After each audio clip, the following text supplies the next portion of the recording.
Hi, this is our session 2 on exam revision, and we'll be covering things like from all our topics. So we'll start with our first topic on number revision. So I'll just pick some random things that I think some of you may have forgotten. And the first thing that we're going to do is, if this works, rounding off, because that's definitely on your exam, and it's a skill you must know forever. So in year 12, especially. All right.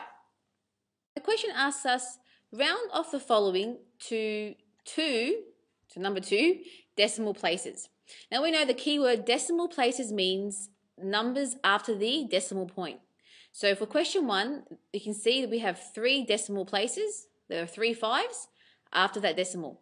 Now we have to round off to 2 decimal places. So your first step is count 2 decimal places. So 1 and 2. And that means everything else is going to be cut off, or you can scribble it out. But before you do that, you have to do a check. If the number after, in this case, the 5 here, which is our second decimal place, so we're here now, that's the second place we're at. The number after it, which is a 5, if it's 5 or more, you have to add a 1 to the number. If it's 4 or less, you just leave it. So because we have had a 5 here, I have to add a 1 to this 5 here. And what is 5 plus 1? 5 plus 1 is just 6. So to round this off, we have 2.56. Done. We've got 2 decimal places, 5 and 6, and it's been rounded off. So number 2, once again, count to 2 decimal places. Whoops. So try this one yourself while I get this working. All right. So once again, count 2 places after the decimal. So 1, 2, here we are. That means everything else is going to be cut off. But before I scribble it out, do my check. The number after 2 is a 1. That is 4 or less, isn't it? It's less than 4, which means I don't add a 1 to the 2. I just cross off everything else, and that's my answer. So this one will equal 3.02. The 2 doesn't change. I don't add a 1 to the 2. And that's how easy it is. And I'll give you the hardest one you could ever get, which is, we've got like 2.9999. They're the hardest ones you can get, and it's actually pretty straightforward. So once again, do your count. 1, 2. Everything else will be chopped off, but I have to do my check. The number after this 9 is a 9, which is 5 or above. So I have to add a 1 to the 9. And this is where you just have to add, basically. So I'm going to put my decimal down here as well, because I'm going to have some working out on the bottom. Now, what's 9 plus 1? 9 plus 1 is 10. Now, you don't write the number 10. You put the 0 down and carry the 1. What's 9 plus 1? Once again, it's 10. Put the 0 down. Carry the 1 onto the 2. That's why it was important to have your decimal there. And 2 plus 1 is 3. And that's your answer. You can just write number 3, because 3.00, we know it can be invisible, but both are correct. So this is the hardest one you can ever get. Okay, our next question is relating to these keywords. I hope you haven't forgot them. Prime numbers, multiples, and factors. Okay, this is something really easy in maths, but for some reason, students forget this. All right, so from this, the question asks us, from this list, we've got these numbers, 10, 11, 12, 13, 25, and 26. You have to write down the prime numbers. So we know a prime number is a number that goes into itself and 1. So only 2 factors. 10 is not a prime number, 11 is, because we can only have 11 times 1 and nothing else. 12, is it a prime number? No, because we can have 3 times 4, 6 times 2. That's more than 2 numbers or 2 factors. 13 is a prime number because we can only have 13 times 1 and nothing else. 25, is 25 a prime number? We've got 25 times 1, but we also have 5 times 5, so no. Is 26 a prime number? No, because I know 2 times 13 is also 26. So the 2 prime numbers in this list were 11 and 13. That's it. And remember, 1 is not a prime number. That might be on your exam. So 1 isn't a prime number because it only has 1 and that's it. Now, multiples. Multiples always think of snail trail. So multiples of 2, for example, would be 2, 4, 6, 8. You multiply the number with other numbers. If you start from 1, 2 times 1 is 2, 2 times 2 is 4, or you can just count it, 2, 4, 6, 8. The same with 3, multiples of 3 start from its number, 3 times 1 is 3, so 3, 6, 9, 12. So in this list here, what are multiples of 2? So basically, what are all the even numbers? I'll do this in green. 10 is even, it's a multiple of 2. 11 isn't. 2 times 6 is 12. 25 is not a multiple of 2. 2 times 13 is 26. So the multiples of 2 were just all the even numbers, 10, 12, and 26. Easy. What about multiples of 3? Okay, so let's have a look. 3 times something can't give me 10. 3 times something can't give me 11. But 3 times something can give me 12. I know 3 times 4 is 12. So 12 is a multiple of 3. 13, no, it's not. 25, there's nothing 3 times something to give me 25, so no. 26, no. So the only multiple of 3 was 12. So it's important to know your timetables, but you have your calculators to help you. All right, and the last one, factors of 20. So this time, factors are a bit different. If you remember, factors divide into the number. So what numbers in this list can divide into 20? Can 10 be divided into 20? Yes, so 10 is a factor of 20. Can 11 be divided into 20? No. 12, 13, no. So the only factor of 20 in this list is 10. So remember, factors divide into that number. And that's it.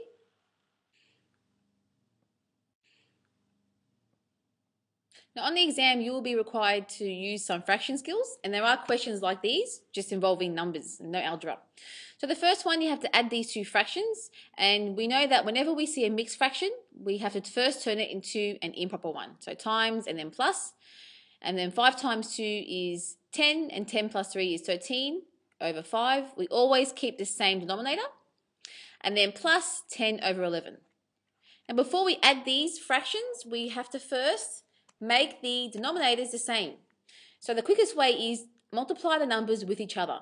And what you do to the bottom, you must do to the top. So 5 times 11, 13 times 11, and on this side, 11 times 5, and 10 times 5. By doing that, I will have a common denominator of 55. I'm going to write it once and do my working out on top. This is the step that I want you to do, because with algebra and fractions, it's very important you do this. So now I've got 13 times 11. So 13 times 11 is 143. Plus, we've got a plus there. And 10 times 5 is 50. So what's 143 plus 50? We get 193 over 55. All right. Now, don't just stop there. First you see, can we simplify this fraction? Maybe we can, I don't think we can. So what you do now is turn it into a mixed fraction.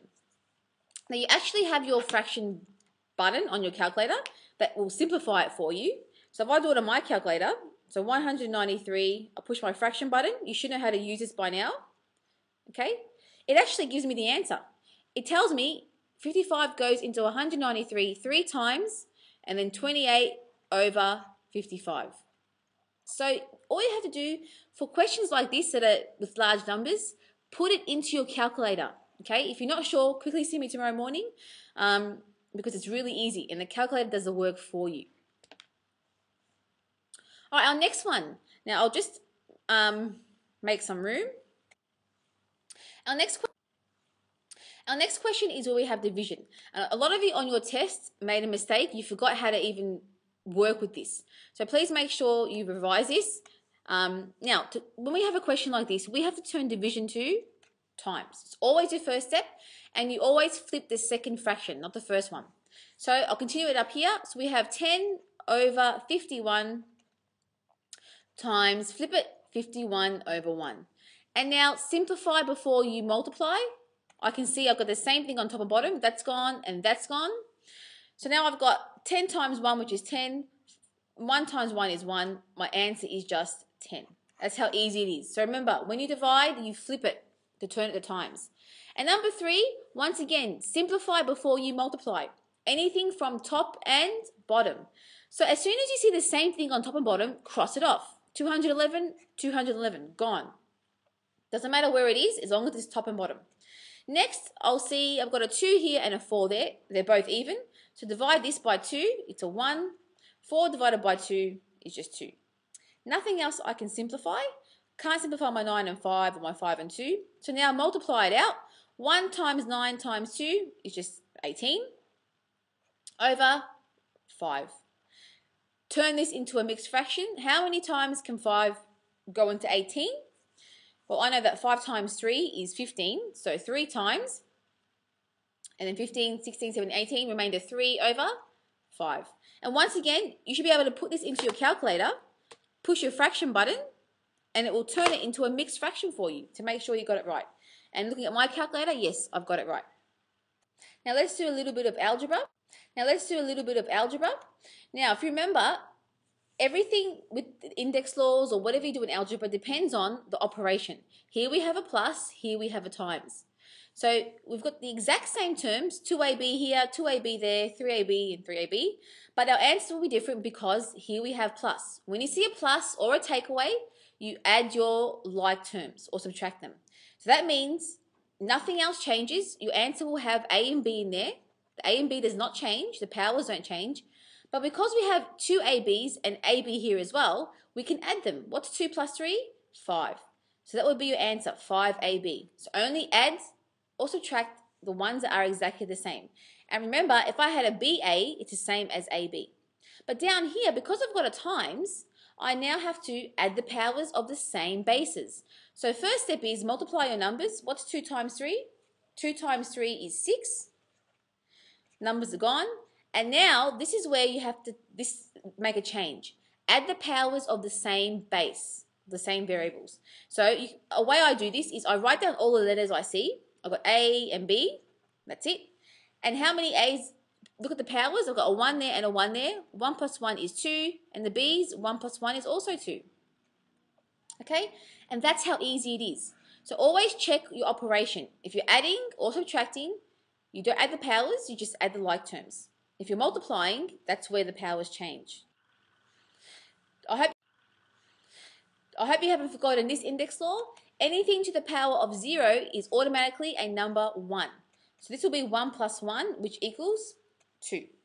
And then try this one, because a lot of you got this wrong on the test. If you have a bracket, just say 2A, B, and C, and a power of 0 on the outside, we know with this index law, you multiply all the powers with the power on the outside. So I'd have 0 times 1, 0 times 1, 0 times that 1, and 0 times that 1. Everything has a power. If you can't see it, it's all 1. And the trick is, we're going to have everything to the power of 0, like this. 2 to the power of 0, A to the power of 0, B to the power of 0, and so on. So everything is going to just equal 1. So the trick is, if you're everything in the brackets and you've got a power 0, cross it off and write 1. Now, our next skill we're looking at quickly is factorizing. Factorizing is an extremely important skill. So if you've forgotten how to do this, there are lessons that have more questions, but let's just try these two. So with factorizing, we know it's the opposite to expanding. So have your brackets ready. Put a minus in the middle for this one. And now, with your numbers, what's the highest factor you can take out? Well, 5 and 20, I can divide them both by 5. So the highest factor I can take out is 5. 5 divided by 5 is 1, left over. 20 divided by 5 is 4, left over. And last of all, I've got a h sitting here. Can I take it out? Unfortunately, I can't. There's no h on this side, so it's just 1h. The 1 can be invisible, and that's your answer. What I can do also, because the 5 is so far away, I left some space, you can bring the 5 closer. And that's it. So if you were to expand this, remember expanding, there's an invisible times there. 5 times h and 5 times 4, or the minus 4. Will it give us what we started off with? Yes. 5 times h is 5h, minus 5 times 4 is 20. So always do a check. The next one is just as easy. Brackets ready, plus in the middle. Start with your numbers. The highest factor of 2 and 4 is 2. 2 divided by 2 is just 1. 4 divided by 2 is just 2. Easy. Now, with the rest, we've got 3 a's here and 1 a there. Always take out your smallest amount. The smallest amount is 1a, or just a. It's gone from this side. 3 take away 1 is just 2. So we're left with 2 a's on this side. Okay, and the a's are taken care of. And last of all b's, I've got 2 b's here and 5 there. Take out your smallest amount, which is 2 b's. It's gone from there. It's really a 1, but I don't have to keep writing 1. Here, 5 take away 2 is 3. So b is on this side to the power of 3, left over. And that's it. You can make the 1 invisible now because there's the a squared there. And what I want you to do is to expand this to practice your expanding skills. Will it give you what you started off with? And the last skill we'll quickly revise is BIDMAS. I hope you haven't forgotten how to do this. All right, you should be experts by now. First one, we know with BIDMAS, brackets, index numbers, division, multiplication, and so on. So we've got plus and times here. We know times must comes first. So 3 times 2 is 6, and then 2 plus 6 is what's left. 2 plus 6 is 8. Easy. Have a go at B first before I do it. So just pause it. Now with this one, we notice we've got 2 sets of brackets. So with brackets, when you've got more than 2 brackets, work inside, out. In the big brackets, we've got 2 plus 3 in these brackets. We must do that first. What's 2 plus 3? 2 plus 3 is 5.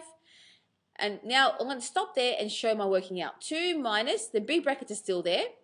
We now got 5 times 6 plus the square root of 4.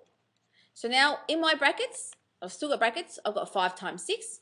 Okay, so 5 times 6 is just 30. My brackets are now gone.